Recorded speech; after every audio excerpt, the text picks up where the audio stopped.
코로나 신규 확진자가 다시 200명대로 치솟았습니다. 오늘 밤 12시부터 수도권에 강화된 사회적 거리두기가 적용돼 클럽, 노래방, 뷔페 등의 운영이 중단됩니다. 교회에서의 모임과 활동도 금지됩니다. 서울 사랑제일교회 관련 확진자는 모두 457명으로 늘었습니다.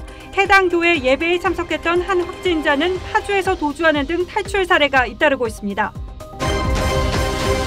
사랑제일교회에서 예배를 본 간호사가 확진 판정을 받아 신촌 세브란스 안과병원이 폐쇄됐습니다. 통합당이 정광훈 목사가 주도한 광복절 집회를 두고 용납할 수 없는 행동이라고 비판했습니다. 민주당은 야당이 집회를 방조했다며 사과를 요구했습니다. 진혜영 검사가 SNS에 박원순 시장 사망 유도로 서울시 방역체계 마비를 초래했다는 황당 주장을 내놨습니다. 지난달 다세대와 연립주택 매매 건수가 7,000건을 넘어서면서 12년 만에 최대치를 기록했습니다. 뛰는 집값에 전셋값마저 오르면서 아파트보다 가격이 저렴한 주거지에 실수요자들이 몰린 겁니다. 북한의 화학무기 보유량이 최대 5,000톤에 이른다고 미국 육군이 분석했습니다. 북한이 탄저균 1kg만 사용해도 서울 시민 5만 명이 사망에 이를 것으로 예상됐습니다.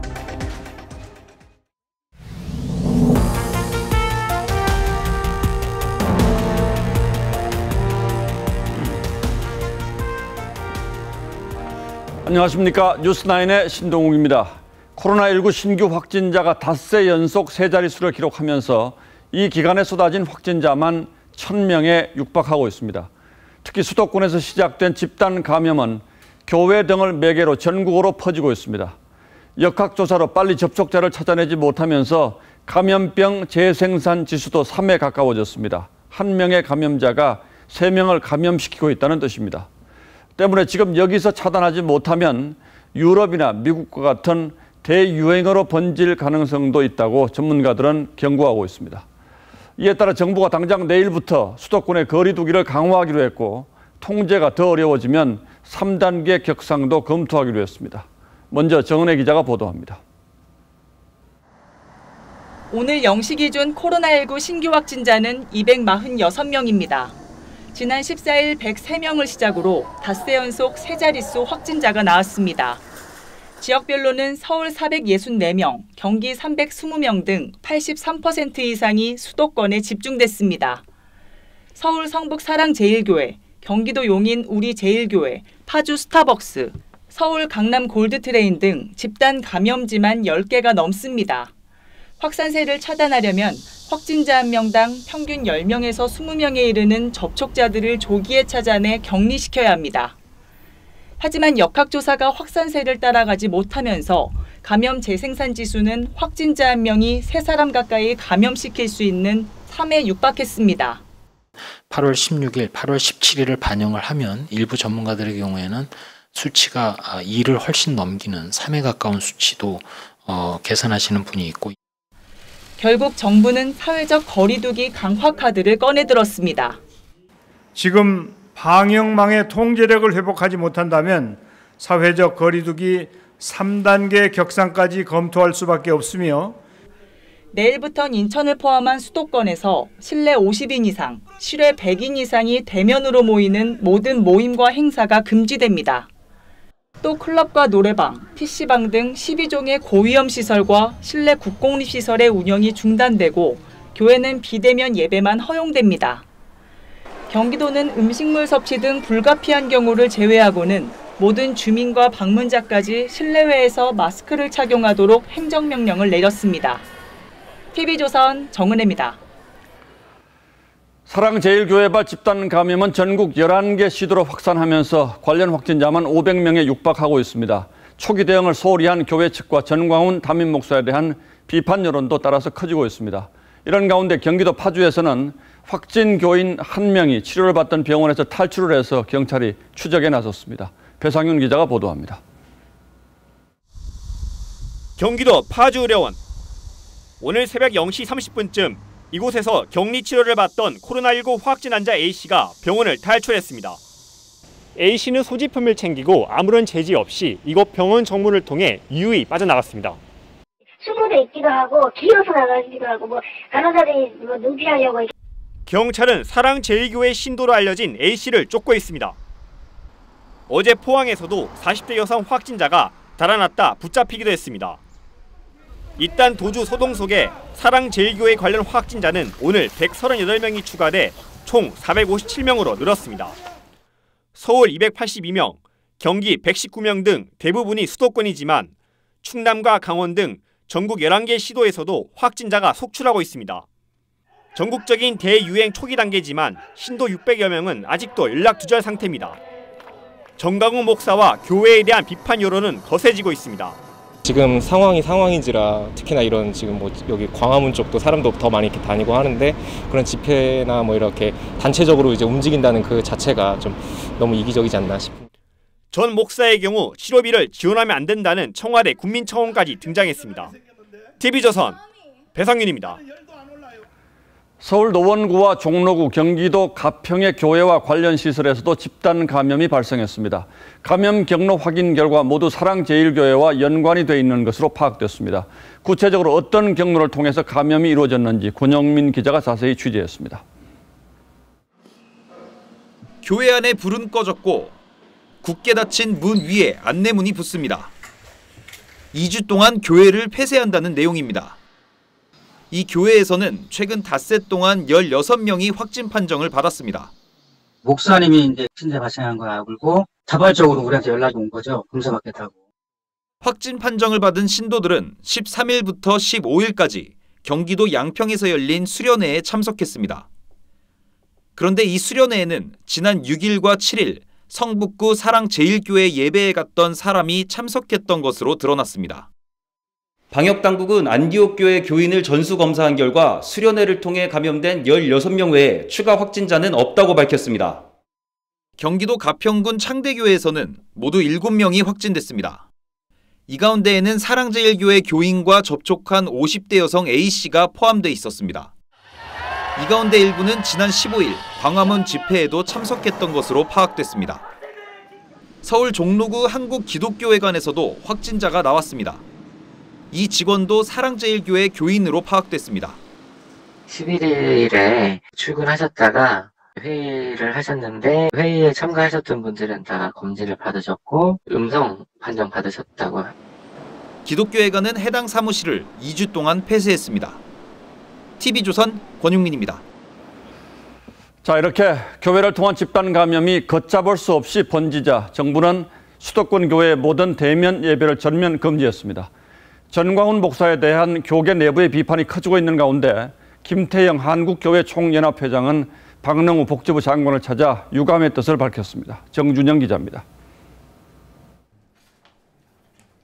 코로나 방역 대책을 총괄하는 정은경 질병관리본부장과 국내 최대 개신교 연합기관인 한국교회총연합회 김태영 회장이 만나 주먹 인사를 합니다.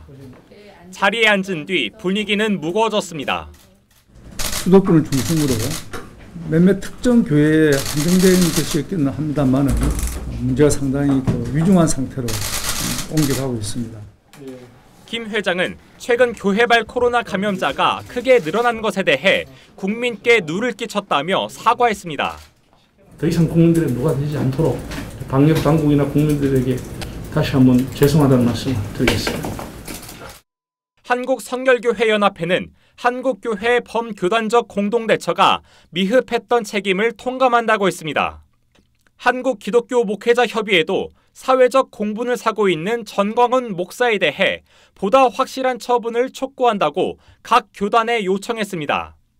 정부는 내일 0시부터 수도권 지역 교회에 대해 비대면 예배만 허용하고 그 외 모임과 활동은 금지하기로 했습니다. 여의도 순복음교회 등 수도권 대형 교회들은 모든 예배와 모임을 온라인으로 전환한다고 밝혔습니다. TV조선 정준영입니다. 지금부터는 교회가 아닌 일상적인 장소에서의 확산 양상을 집중적으로 살펴보도록 하겠습니다.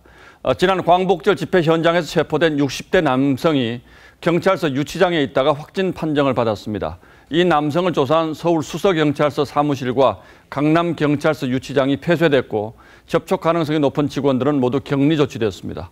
정부는 집회 참가자들은 반드시 검사를 받으라고 독려했습니다. 이재중 기자가 취재했습니다. 지난 15일 서울 광화문 일대에서 열린 집회. 당시 불법 시위를 한 혐의로 경찰에 붙잡힌 60대 남성 A씨가 오늘 아침 코로나19 확진 판정을 받았습니다.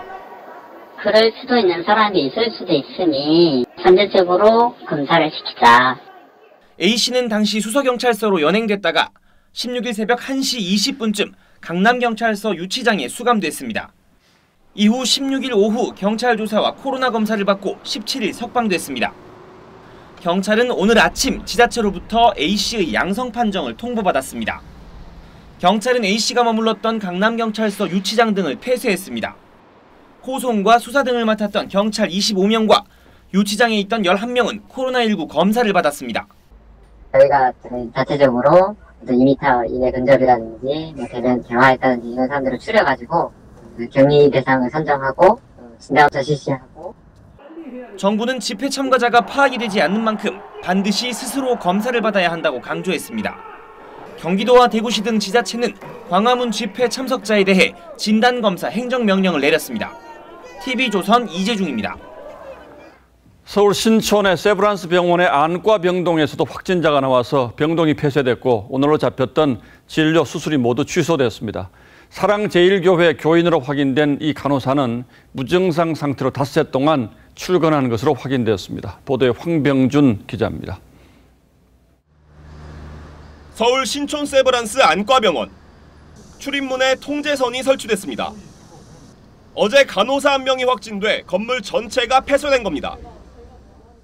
간호사가 근무한 이 병동 입구엔 오늘 예정된 진료와 수술을 취소한다는 안내문이 붙었습니다.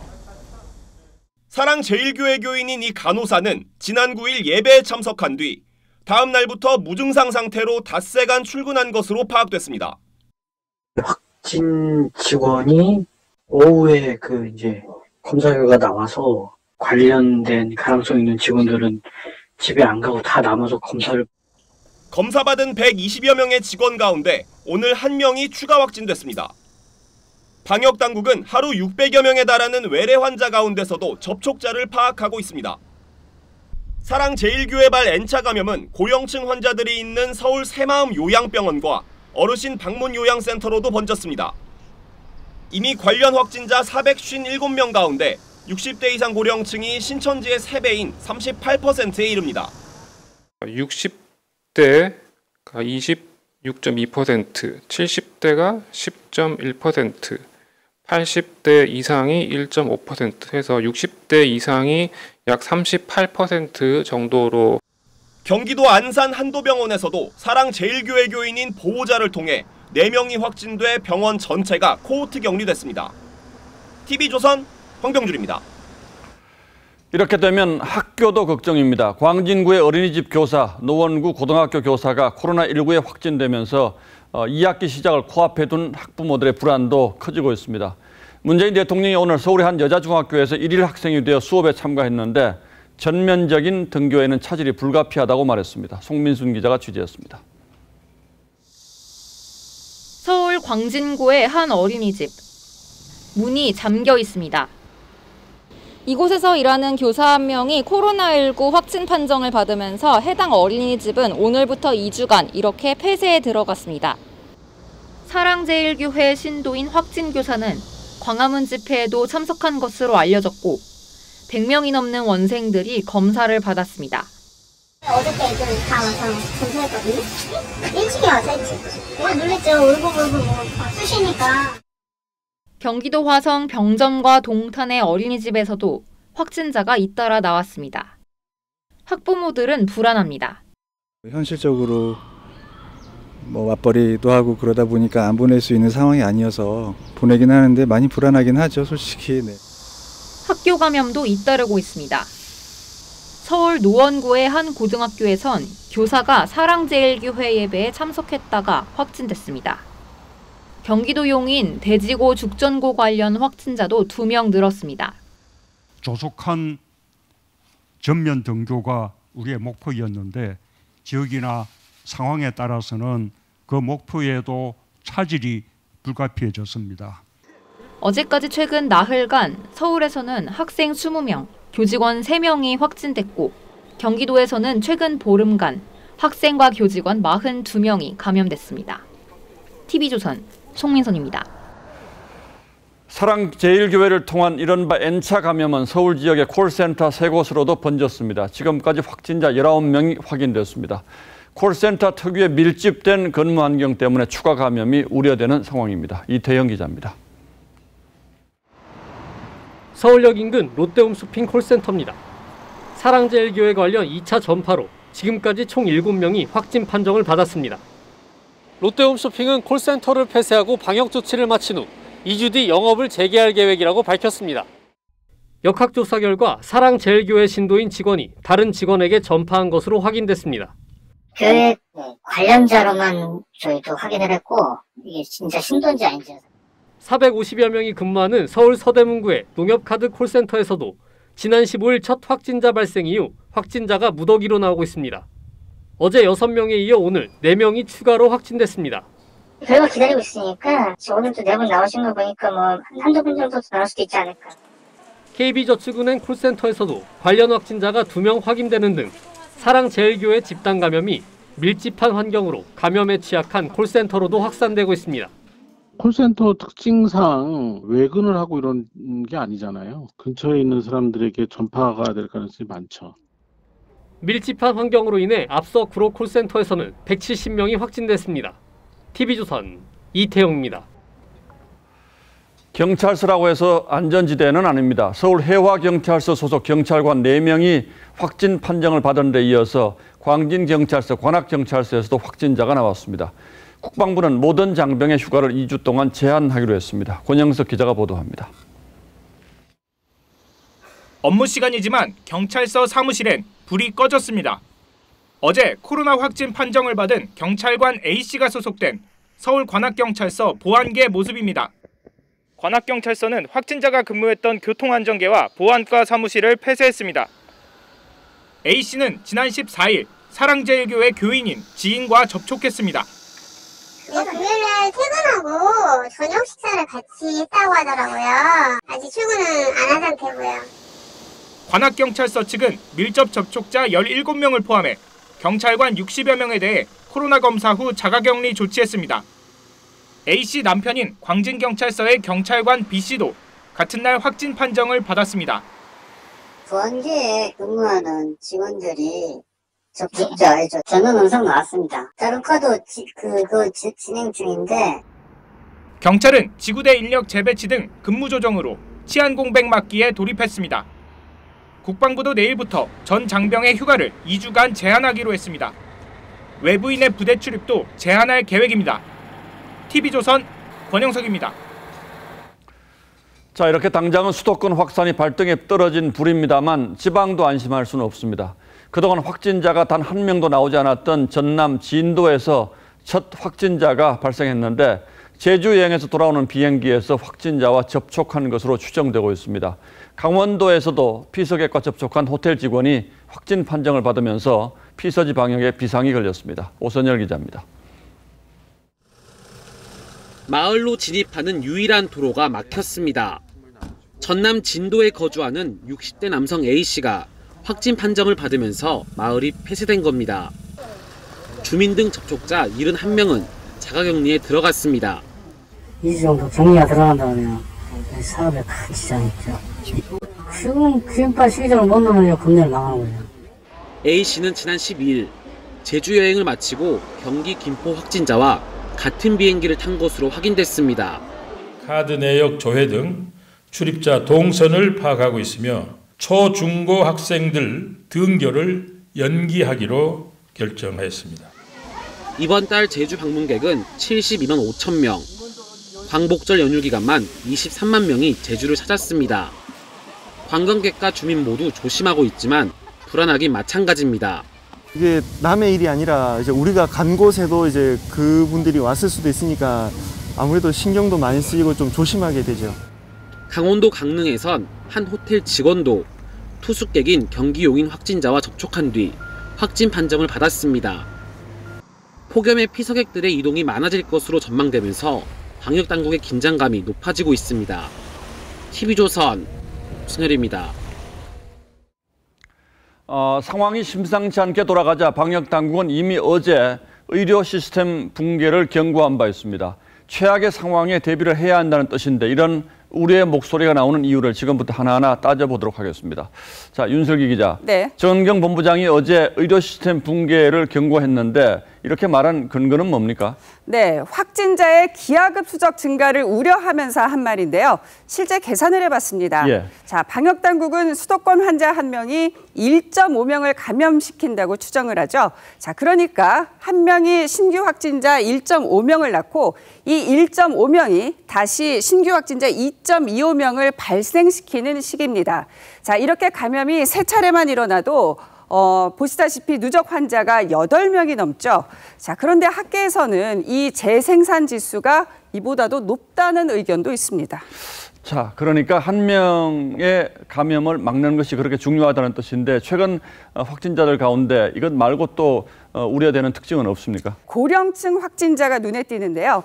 자, 신규 확진자 가운데 60세 이상 비중이 지난 12일 12%에서 이틀 만에 20%를 넘더니 자, 오늘 0시 기준 36%로 증가를 했습니다. 예. 즉 신규 환자 10명 중 4명 가까이가 60세 이상인 그런 상황인 거죠.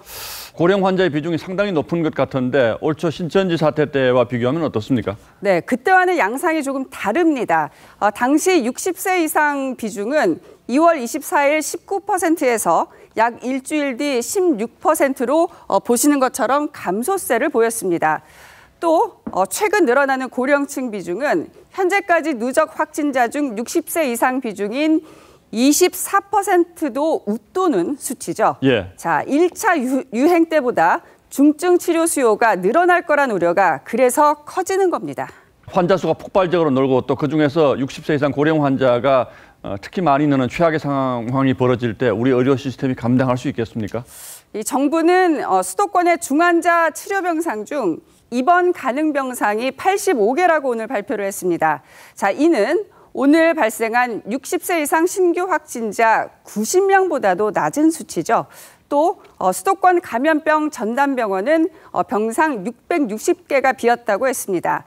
자, 그런데 최근 격리에 들어간 신규 환자 수는 닷새 만에 25명에서 228명으로 약 9배나 폭증을 했죠. 예. 자, 물론 정부는 태릉 선수촌 등에 추가 센터를 설치하는 등 최선을 다한다는 방침이지만 이 추세가 이어질 경우 병상 부족 사태가 재현될 가능성도 배제할 수는 없습니다.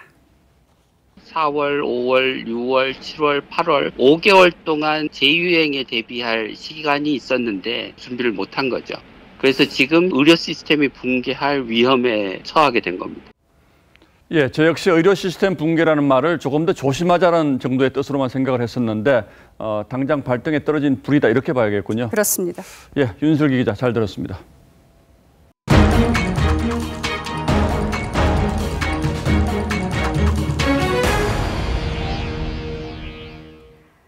사흘간의 연휴가 끝난 오늘 각 지역 선별진료소에는 코로나 검사를 받으려는 사람들로 북새통을 이뤘습니다. 이 코로나 재확산 우려가 그대로 반영된 모습인데 노도일 기자가 현장을 둘러봤습니다. 사랑제일교회가 있는 서울 성북구의 선별진료소입니다. 아침 일찍부터 코로나 검사를 받으려는 대기줄이 늘어섰습니다. 대기 행렬에 피해서 차도로 걷는 사람도 눈에 띕니다. 말도 못하게 늘었죠. 한 4, 5일 전까지 그냥 뿅뿅 이렇게 왔었는데 지금 아예 줄을 100m 섰잖아요.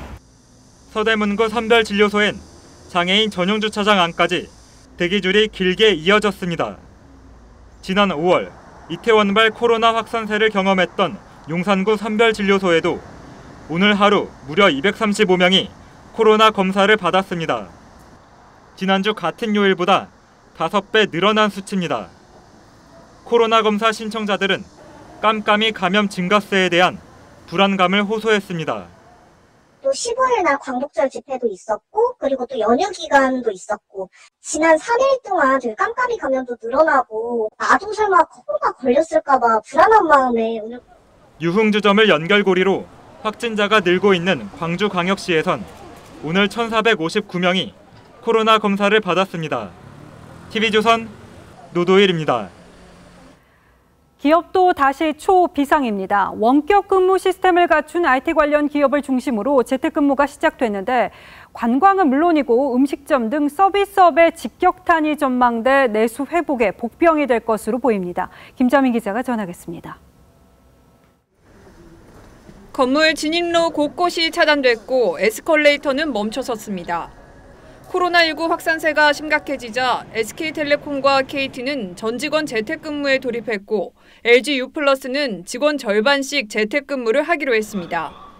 정부의 사회적 거리두기 2단계 조치에 따라 KT는 선제적으로 직원들의 재택근무를 결정했습니다. 서서히 활기를 되찾던 판교 IT단지도 다시 멈춰섰습니다. 네이버 직원들은 정상 출근 보름 만에 집으로 돌아갔고 카카오 역시 무기한 재택근무를 시작했습니다. 재택근무는 게임 회사와 유통업계 등 산업 전반으로 확대되는 추세입니다. 삼성과 LG, 현대차 등 제조업체들은 출장 자제와 회식 금지령 등을 내리며 방역 지침을 강화했습니다. 대기업 사업장과 수도권 일대에서 확진자가 잇따르는 현 상황이 지난 2, 3월보다 더 심각할 수 있다는 위기감 때문입니다. 정부는 기업들에게 적극적인 재택근무 전환을 독려했습니다. 지금 단계에서 통제하고 억제하지 못한다면 사회적 거리두기 3단계로 격상되는 상황은 피할 수가 없습니다. 코로나19의 2차 대확산 조짐이 하반기 V자 반등을 기대했던 우리 경제 복병으로 떠올랐습니다. TV조선 김자민입니다. 코로나 전국 확산에 방역당국이 마스크 착용을 재차 강조하고 있죠. 하지만 마스크 착용을 요구하는 버스기사를 승객에게 폭행하는가 하면 무더운 날씨에 턱에 마스크를 걸치거나 아예 노 마스크인 경우도 눈에 띕니다. 오늘은 마스크 거부족에 포커스를 맞췄습니다. 마스크를 턱에 걸친 채 버스에 타는 한 남성. 마스크를 올려 써달라고 요구하는 버스기사와 실랑이를 벌입니다.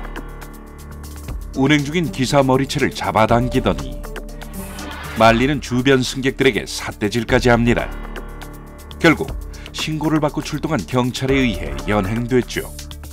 운전 중인 기사를 또 폭행을 했고 이를 제지하는 경찰관까지 폭행을 했기 때문에 영장을 신청하게 됐습니다. 지난 5월부터 대중교통을 이용할 때 마스크를 쓰지 않으면 기사가 승차를 거부할 수 있습니다. 하지만 곳곳에서 마스크를 안 쓴 사람들은 발견됩니다. 서울의 한 버스 정류장. 마스크를 안 쓰거나 턱에만 걸치고 있죠.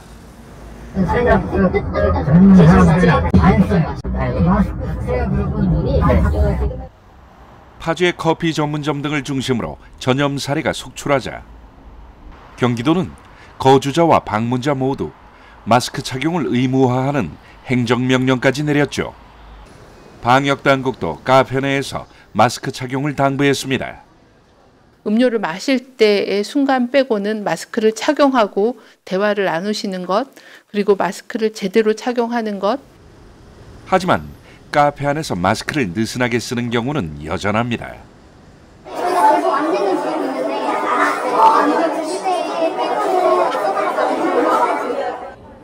주문할 때 썼던 마스크를 자리에 앉자마자 벗고 대화를 나누죠.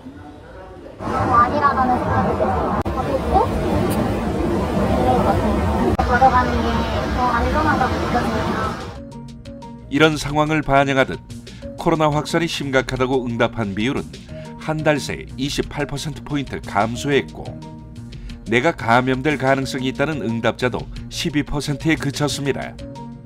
코로나 발생 초기 마스크 착용 생활화는 확산세를 줄였던 1등 공신으로 꼽혔죠. 전 국민의 적극적인 사회적 거리두기와 철저한 생활 방역으로 확산세가 진정되었으며 제2의 확산이 우려되는 지금 모두를 위해 다시 한번 마스크를 써야 할 시기가 왔습니다. 뉴스9 포커스였습니다. 전국이 찜통이었습니다. 이 코로나에 장마가 남긴 습도까지 더해지면서 견디기 힘든 하루였는데요. 이 경북에서는 밭일을 하던 50대 여성이 숨지기도 했습니다. 관련 소식 이심철 기자입니다. 낮 기온이 35.7도까지 오른 포항의 한 해수욕장. 더위를 식히려 해변에 왔지만 따가운 햇살을 견디기 힘듭니다. 바닷물에 뛰어들어도 별 소용이 없습니다. 너무 힘들어요. 아니 얼굴이 타고 빨개지고 걸을 때도 옷에 땀도 많이 묻고 정신이 없어요. 땡볕이 내리쬐는 한낮의 공사장은 더위를 피하기도 쉽지 않습니다. 무거운 철근을 옮기다 보면 얼굴에 비지땀이 쏟아집니다. 일단 서 있는 자체도 힘들고 일단 땀이 계속 나니까 일단 계속 갈증 나고 서 있는 자체도 다 힘들고 모든 게 다 힘드네요 보니까. 오늘 낮 최고 기온이 35.9도까지 치솟은 대구를 비롯해 전국 대부분 지역에서 30도가 넘는 찜통 더위가 기승을 부렸습니다. 폭염으로 인한 사망자도 잇따르고 있습니다. 경북 예천에서는 폭염주의보 속에서 밭일을 하다 쓰러진 50대 여성이, 제주에서는 온열 질환으로 병원으로 옮겼던 80대 노인이 목숨을 잃었습니다. 오늘 낮 1시쯤에는 한라산을 오르다 탈진 증세를 보인 60대 등산객이 구조됐습니다. 기상청은 내일도 경북 경산의 낮 최고 기온이 39도까지 오르는 등 푹푹 찌는 무더위가 이어질 것으로 전망했습니다. TV조선 이심철입니다. 기록적인 폭우로 인한 피해가 육지에 이어서 바다에도 나타나고 있습니다. 염분기가 없는 물, 이 민물이 대량 유입이 되면서 양식장에서 기르는 홍합이나 굴 등이 폐사하고 있는 건데요. 여기에 폭염이 더해지면서 피해가 커지고 있어서 어민 걱정이 이만저만이 아닙니다. 이성진 기자가 남해안 양식장을 돌아봤습니다. 양식장 그물을 들어 올렸더니 오만둥이가 드문드문 붙어 있습니다. 각종 찌개 국물에 감칠맛을 내는 오만둥이는 경남에서만 전국 소비량의 95%를 생산하는데 최근 생산량이 신통치 않습니다. 착잡하죠. 이게 한 해 농사라면 한 해 먹고 사는 일이거든요. 먹고 사는 일인데 이게 정부에서도 지원해 주는 것도 없고. 지금은 오만둥이 수확철입니다. 평상시대로라면 잘 자란 오만둥이가 그물에 가득 붙어 있어야 하지만 폐사해 모두 떨어지면서 그물이 텅텅 비었습니다. 홍합과 굴, 가리비도 사정은 마찬가지입니다. 양식 생물의 폐사 원인은 긴 장마와 폭우로 민물이 바다로 대량 유입되면서 바닷물의 산소가 부족해졌기 때문입니다. 수온이나 염분 농도 차가 커지면 그 바다의 중간에 막 같은 어떤 밀도 성층이 형성이 됩니다. 표층에 있는 용존 산소가 저층으로 녹아 공급되지가 않습니다. 경남 거제, 창원, 고성 등 400여 개 양식장에서 52억 원 가량의 손실을 본 것으로 추산됩니다. 엎친 데 덮친 격으로 최근 폭염으로 표층 수온이 28도까지 올라 어제부터 통영과 고성 일부 해역 등에 고수온 경보가 발령됐습니다. 표층 수온이 오르면 바닷물 속의 산소가 더 부족해지면서 양식장 피해는 더 늘어날 전망입니다. TV조선 이성진입니다. 지난달 다세대와 연립주택 매매 건수가 7천 건을 넘어서면서 12년 만에 최대치를 기록했습니다. 뛰는 집값에 전셋값마저 오르면서 아파트보다 가격이 저렴한 주거지에 이 실수요자들이 몰린 겁니다. 이상배 기자가 현장 분위기 취재했습니다. 다세대와 연립주택이 밀집한 서울 용산구 일대입니다. 최근 이곳에 집을 보러 다니는 외지인들이 부쩍 늘었습니다. 집 나면 얘기 좀 해달라는데 그분은 이제 아들 결혼시킨다고. 인근 부동산 중개업소에도 문의가 늘었습니다. 옛날보다 한 20% 정도? 워낙 이제 아파트가 오르고 이제 단독 다가구가 좀 덜 올랐다고 생각한 것 같아요. 올해 1월 3,800여 건이던 서울의 다세대 연립주택 매매 건수는 5월까지 5천 건을 밑돌다 6.17 대책이 나온 6월부터 크게 증가해 지난달 7천 건을 돌파했습니다. 2008년 4월 이후 12년 만에 최대입니다. 서울 아파트 가격이 너무 오른 데다 전세는 값도 치솟고 구하기도 어려워지자 상대적으로 싼 다세대와 연립주택을 일단 사고 보자는 패닉바잉이 옮겨왔다는 분석입니다. 다세대와 연립주택이 부동산 규제에서 자유로운 것도 원인으로 꼽힙니다.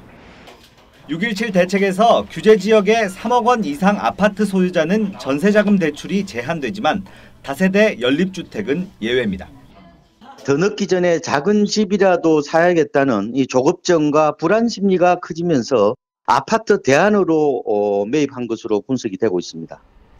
다만 전문가들은 다세대나 연립이 아파트처럼 거래가 원활하지 않기 때문에 신중한 접근이 필요하다고 조언하고 있습니다. TV조선 이상배입니다. 예, 다음 뉴스입니다. 그동안 광화문 집회와는 당 차원에서 선을 그어온 미래통합당이 전광훈 목사의 집회 참석에 대해서도 용납할 수 없는 행동이라고 강하게 비판했습니다.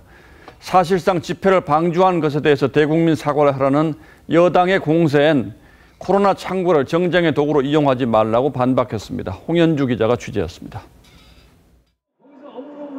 주호영 원내대표는 광화문에 모인 국민의 비판 목소리를 청와대와 여당이 엄중히 받아들여야 한다면서도 방역적 측면에선 잘못된 집회였다고 말했습니다. 코로나가 이렇게 확산되고 있는데 방역과 관련해서 그런 집회는 바람직하지 않은 거죠. 그것은 틀림없는 것이고. 공식 논평을 통해서는 전광훈 목사를 강하게 비판했습니다.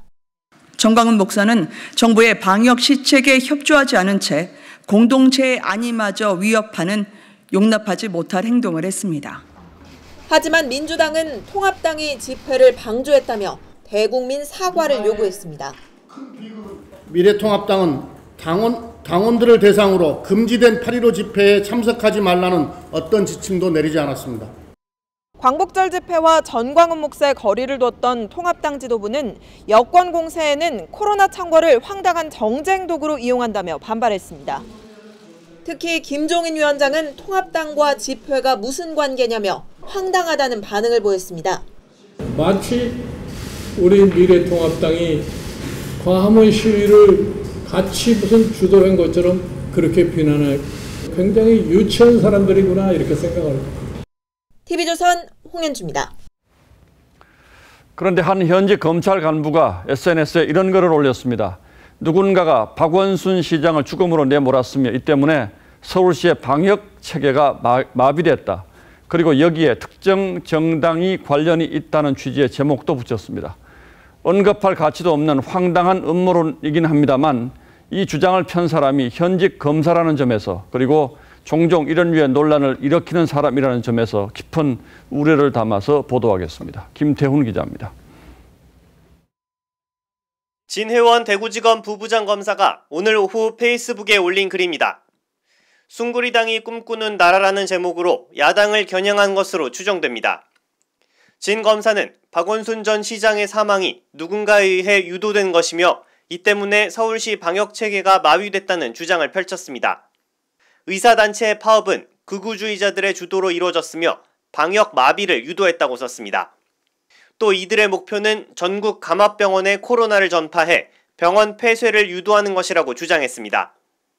21년으로 예정된 서울시장 보궐선거에는 마약상 아버지가 22년 대선엔 짜장면 대마왕이 후보로 나올 것이라고 전망했는데 홍정욱 전 한나라당 의원과 윤석열 검찰총장을 의미하는 것으로 추정됩니다. 현직 검사들은 검사의 본분을 잊은 것 아닌지 의심스럽다, 동료로서 어이없다, 해도 너무한다 등의 반응을 보였습니다. 진 검사는 지난달 13일엔 박원순 전 시장과 팔짱 낀 사진을 올린 뒤 권력형 성범죄에 자수합니다라는 글을 올려 물의를 빚기도 했습니다. TV조선 김태훈입니다. 이런 가운데 청와대와 미래통합당은 회담 문제로 신경전을 벌이고 있습니다. 통합당이 거절해서 성사되지 않았다고 청와대가 발표하자 김종인 통합당 비대위원장은 불쾌해하면서도 대통령과의 단독 회담이라면 만날 수 있다고 역제안을 했습니다. 그러자 청와대가 검토해보자고 일단 수용하는 모양새를 취하긴 했습니다만 지금으로선 동상이몽이어서 성사 가능성이 높아 보이진 않는다는 게 저희 취재기자의 분석입니다. 보도에 박경준 기자입니다. 김종인 비대위원장은 단독회담과 분명한 의제 등 조건이 충족되면 문재인 대통령을 만날 수 있다고 했습니다. 특별한 사안도 없고 또 그걸 또 해결할 수 하려고 하는 의지들이 서로 있어야 되는데 그렇지 않고서는 만난다는 게 무슨 의미가 있겠어요? 임명 엿새 만인 어제 회동 제안을 야당이 거부했다고 공개해 논란을 낳았던 최재성 정무수석은 형식과 내용 협의에 바로 착수했으면 한다고 했습니다. 하지만 청와대는 단독 회동 요구를 수용할지 여부는 밝히지 않은 채 다른 정당의 입장도 있다고 말했습니다. 회담의 주도권은 청와대가 주겠다는 걸 강조하면서 기존 여야 대표 회동 형식을 거절할 경우 통합당이 대화를 거부했다는 명분도 얻겠다는 의미로 보입니다. 청와대는 단독 영수회담에 대한 부담을 갖고 있고 김 위원장도 여권의 독주를 막기 위한 구체적인 의제를 요구하고 있어 성사 가능성은 높지 않다는 분석이 많습니다. 김 위원장은 앞서 김대중 전 대통령 11주기 추도식에서 권력의 절제를 강조했고 민주당 이낙연 의원은 옳은 말씀이라며 전당대회 뒤 하나씩 행동으로 나타날 것이라고 답했습니다. TV조선 박경주입니다. 민주당 조응천 의원이 당에 대해 쓴소리를 했다가 곤욕을 치르고 있습니다. 당이 말로는 민생을 외치면서 과거사에 집착하고 있고 편을 갈라 이중잣대를 들이대고 있다고 비판했습니다. 최근 지지율이 떨어지고 있는 상황에 대한 답답함을 토로한 것으로 보이는데 당 내부와 지지자들 사이에서 조 의원을 제명하라는 요구가 빗발치고 있습니다. 황정민 기자가 취재했습니다. 편을 가르고 이중잣대로 가늠했다. 말로만 민생을 외치고 과거사와 검찰에 집중한다. 당내 비주류인 조응천 의원이 당을 향해 또 쓴소리를 했습니다. 국정 철학의 축인 평등과 공정의 가치가 거꾸로 되돌아오고 있다는 지적도 했습니다. 차기 지도부를 뽑는 이번 전당대회는 관심과 논쟁, 비전을 찾아볼 수 없는 산무 전당대회라고 규정했습니다. 그러자 당권 주자들은 일제히 조 의원을 비판했습니다. 제가 지금 여러 가지 발표한 내용이라든가 주장 이런 걸 다 읽어보셨는지 모르겠어요. 신동근 의원은 조 의원 주장이 보수 세력의 프레임이라며 열린우리당도 이 덫에 걸려 무너졌다고 했습니다. 당원 게시판에선 통합당의 유전자가 흐른다. 조 의원을 제명해달라는 댓글이 달렸습니다. 당내 반발에 대해 조응천 의원은 이렇게라도 논쟁이 시작된 건 다행스러운 일이라고 말했습니다. 박용진 의원도 위기에 대한 해법을 놓고 열띤 경쟁이 없는 것 같아 우려스럽다며 조 의원의 자성론에 힘을 실었습니다. TV조선 황정민입니다. 북한이 세계에서 가장 많은 최대 5,000톤의 화학 무기를 보유하고 있다고 미국 육군이 보고서를 통해서 경고했습니다. 그러면서 이례적으로 아주 구체적인 예까지 들었습니다. 탄저균 1kg만 탄두에 장착해서 쏘면 서울 시민 5만 명이 사망할 수 있다는 겁니다. 윤동빈 기자가 미 국방부의 분석 내용 좀 더 자세히 보도하겠습니다. 지난 2017년 말레이시아 공항에서 맹독성 물질인 VX 가스 테러로 피살된 북한 김정은 위원장의 이복형 김정남. 미 국방부 산하 육군부는 지난달 발표한 북한 관련 보고서에서 북한이 생화학 무기 2,500에서 5,000톤을 보유하고 있고 이는 세계에서 가장 많은 수준일 수 있다고 평가했습니다.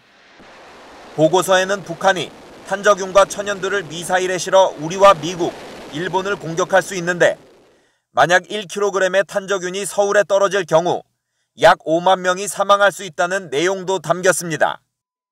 미 국방부 공식 보고서에 동맹국의 도시 명칭과 피해 인원이 적시된 건 매우 이례적이란 분석이 나옵니다. 북한의 핵과 미사일 위협도 대비를 해야 되지만 북한의 화학과 생물학 무기도 그만큼 고도화되어 있고 경각심을 가져야 된다는 뜻으로 미 육군부는 또 북한이 해마다 6개의 핵무기를 만들 수 있고 최대 60개의 핵무기를 보유한 것으로 추정했습니다. 우리 정보 당국도 비슷한 판단을 하고 있습니다. 생화학 무기는 북한이 40여 종을 보유한 것으로 파악하고 있습니다. TV조선 윤동빈입니다. 미국 민주당 대선 후보 조 바이든 전 부통령 지명을 위한 전당대회가 막을 올렸습니다. 코로나로 현장의 환호는 없지만 첫날인 오늘은 미셸 오바마와 버니 샌더스 의원 등이 지원을 했는데 오바마, 클린턴 두 전직 대통령의 지원도 예고가 돼서 흥행몰이는 충분하지 않나 싶습니다. 조급한 건 트럼프인 모양입니다. 유혜림 기자입니다. 넓은 행사장을 가득 메운 풍선과 지지자들의 환호. 축제 분위기였던 민주당 전당대회가 올해는 바뀌었습니다. 관중도 연사도 없습니다. 스튜디오가 전부입니다. 하지만 열기는 못 자났습니다. Welcome to the 2020 Democratic National Convention. 화상으로 지지 연설에 나선 미셸 오바마는 트럼프 대통령을 향해 잘못된 대통령이라고 직격탄을 날렸습니다. Donald Trump is the wrong president for our country, but he is clearly in over his head. 4년 전 힐러리 후보 땐 미적지근했던 버니 샌더스 의원도 이번엔 화끈하게 지지를 호소합니다. Nero fiddled while Rome burned. Trump golfs. 공화당 유력 인사들이 깜짝 등장해 트럼프에 실망했다고 말합니다. I'm a lifelong Republican, but that attachment holds second place to my responsibility to my country. 트럼프는 상대당의 전당대회 때 침묵하는 관례를 깨고 맞불 연설에 나섰습니다. Joe Biden is the puppet of left-wing extremists. Nobody's going to want to cover Sleepy Joe. 20일까지 나흘간 진행되는 이번 전당대회에서 민주당은 내일 바이든을 대선 후보로 공식 지명합니다. TV조선 유혜림입니다. 코로나19 재확산 여파로 미스터트롯 서울 콘서트 3주차 공연도 무기한 연기됐습니다. 콘서트 제작사 쇼플레이 측은 오는 21일부터 23일까지 예정됐던 5차례 공연의 긴급 연기를 결정했다며 이후 예정된 지방 공연 진행 여부도 추후 공지할 예정이라고 했습니다. 앞서 개막이 4차례나 연기됐던 미스터트롯 콘서트는 철저한 방역 조치로 지난 7일 개막했지만 관람객의 건강과 안전을 위해 다시 일정 조정에 들어갔습니다.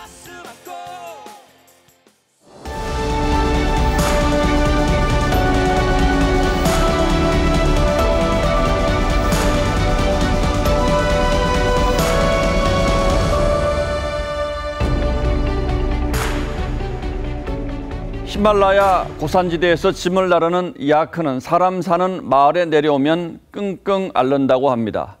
사람은 높이 올라갈수록 고산증을 앓듯이 야크는 고도 3,000m 아래서 저산증에 시달리는 겁니다.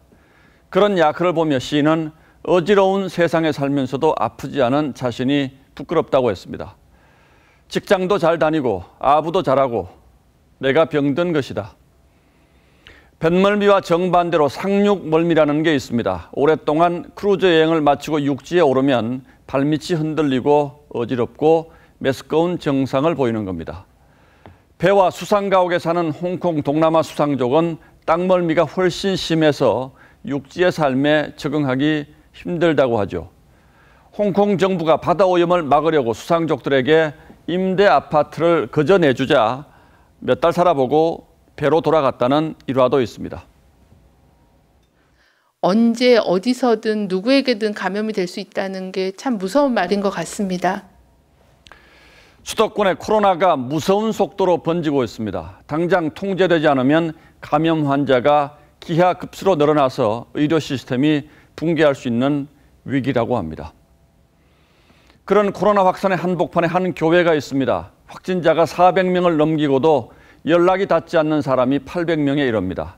담임 목사인 전광훈 목사는 행정명령을 어기며 예배와 행사를 계속했고 광화문 집회에서 연설까지 했습니다. 그러면서 나를 집회에 못 나오게 하려고 바이러스를 교회에 갖다 부어버렸다고 주장했습니다. 교회 측도 당국의 코로나 검진 결과를 믿을 수 없다고 했습니다.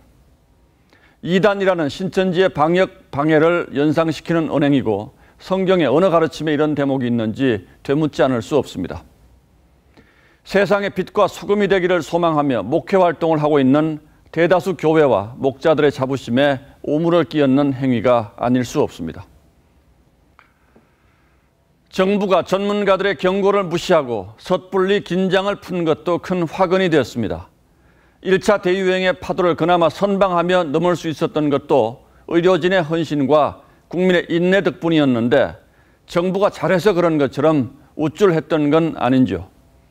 그래서 최근 정부 당국자들의 자화자찬이 입바른 소리가 된 건 아닌지 불안하기만 합니다. 끝이 보이지 않는 코로나 재앙과 낱마처럼 흥크러진 현실 앞에서 어지럼증을 느낍니다. 세상이 흔들리는 것인지 아니면 제가 흔들려 멀미를 하고 있는 것인지조차 분간이 쉽지 않습니다. 당장은 어디에 숨는 것이 가장 안전한 것인지부터 찾아봐야 할 것 같습니다. 8월 18일 앵커의 시선은 언제 어디서든 누구든 이었습니다.